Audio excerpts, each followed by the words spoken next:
as an Indian living in Korea, Yeah. so how do people here perceive Indian people? You know, the first thing that every single Korean asked me, which caste are you? Everyone in Korea is so curious about Indian casting system. Like my teacher, even my teachers asked me, Ari, which caste are you? If you don't mind.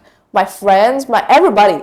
So I'm a upper caste, but actually what they think of caste system in India was already demolished in like couple of years ago. Like when we had kings, we had that kind of caste system that time. But now the caste system is completely different. That time we had like 4 different kind of caste, you know, like they had different kind of duties to perform. But now we only have upper caste and lower caste. So they don't know that. They only think like, oh, it's the same system that's keep going on. And they keep asking me, are you upper or are you this? Are you that? And I'm Slaves, like, yeah. And I'm like, that's not offensive to me because I'm an upper caste. So I'm like, okay, but it might be offensive to a couple of lower caste people, you know? Because so what are the castes like? What are the caste system in India? Before we had Brahmins, Kshatriyas, Shudras, and Vaishyas. Can you, Brahmins are which Brahmins are people, those before like in temple, they perform the rites or the priests. Yeah, the priests, exactly. And then we have Kshatriyas who fight the war. The warriors. Yeah, warriors. Then we have Shudras. I don't remember who they are. And the last is Vaishyas, who are considered the most down people. They dance for other people and slaves, yeah. So the Brahmins are considered as the a higher caste. And as you go down, it's considered a lower caste. So when I came here, right now the system is completely different. Yes. Now the system is, there's 4 upper caste, and the rest are all lower. All right. So the 4 upper castes that are there are Brahmins again, priests. Then we have Caste, those who write for writing. Yes. Then we have Rajput, those who fight, and we have Phubiyar, who are responsible for landowners. These 4 are the top caste. Other all are lower. So when I come here, they're like, "Are you Brahmin?" I'm like, "It doesn't work that way now. I'm from the upper caste. I'm from the writing part." Yes. So in my caste, education is super important. But we're from the upper caste. But lower caste people might feel a little offended by this question. I'm not saying Korean people would definitely not know how to distinguish. Yes. We distinguish by titles. Our surname tells us which caste this person is. So if you ever meet an Indian and you're curious about their caste, you can look up their title. Like let's say my name is Aradhya Sinha. My name is Sinha title. So my Sinha is which caste, you can get to know from that. So every caste has its own title. So first embedded in their names. Yeah. And also lower caste people get a lot of advantages from the government. You know, like we have college entrance exams, right? Yes. So lower caste people get extra privilege. Yes, the They have positions. extra seats, extra quota, extra reservation. And general people, upper caste people are suffering so much. And I would just say I don't like that system at all. I don't like the reservation system at all. But I mean, maybe it's for the good.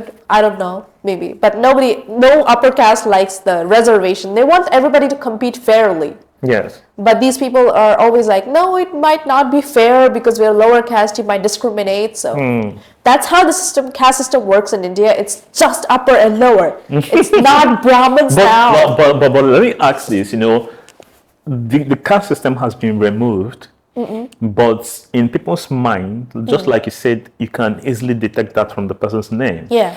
For example, I am Indian and you're Indian. I'm from the lower class, you're from the upper class. We fell in love, we want to get married. And your parents, though the system has been eradicated. No, the system has not been eradicated. It's still there. Oh, the caste system is still there. Yeah. It's just reformed. Instead of having 4 type, now there's just 2 type, up and low. Upper and low. Yeah. So, but even if I am from the lower caste system, but I'm very rich, I'm good, very rich, and we fell in love, we want to get married, you're from the upper class, can your parents still not want to get married to me. You want you to get married to me because of my caste system. Does it happen? 99% yes. Okay. My dad said me, don't marry a lower class guy. Yeah. So I just said to him, I'm going to marry a foreigner. But he said me, do not, like, whatever happens, let's say So it doesn't matter whether the guy is rich, whether the it guy doesn't matter. The first thing that they will see is caste. And also in my caste, not just in my, but in every caste, there's also upper and lower in that as well. So my dad's like, even in our caste as well, don't marry the lower ones. Wow. So I just said him foreigner, and he's like, okay, that's your choice. But lower caste, there's no problem actually. There's no illegal. Why is that so? Why is that? Why are there emphasis that you shouldn't get married to the lower caste people? I don't know. I think it's been instilled in the minds of people since they were young, and it's been going on for generations since kings. I'm telling you, like it's been more than hundreds of years. Yes. So people have this thing like no upper class and lower class shouldn't like be together because I don't know. People think that upper class have standards and lower class have no standards, which is completely false. No, you know, when you talk about the upper class and the lower class, that is what we see in every society. Yeah. You have like in Korea, you have the rich, the chaebols, and you have the middle. The middle class is considered lower class. But you know, even if you're from the lower class, and you manage to make something out of yourself, you can marry somebody from the upper class. You know, like from you become rich. Yeah. But in the caste system, people don't see what you have achieved of yourself. They first of all see the caste that you came from. Right. So why is that the emphasis on the caste that you came from? I don't know. Maybe I think it's in the religion as well. You know, like upper people. I mean, if a daughter is going from low caste to upper caste, it's fine to marry. If a guy is from the upper caste and the girl is from low, it's okay because she's going to go to the upper. She's going to his home. That's why it's upper. But if the girl is from upper and the guy is from lower, that means the girl is going to deteriorate her class. So it's straight no. But I have seen cases where lower caste and upper caste are married. It's not illegal, right? Because it's legal by law. But it's just people's mind, and I think it's a culture that upper class people should not marry lower class, especially girls. You know, India has a lot of religion. We have the Hindu. We have the Muslim.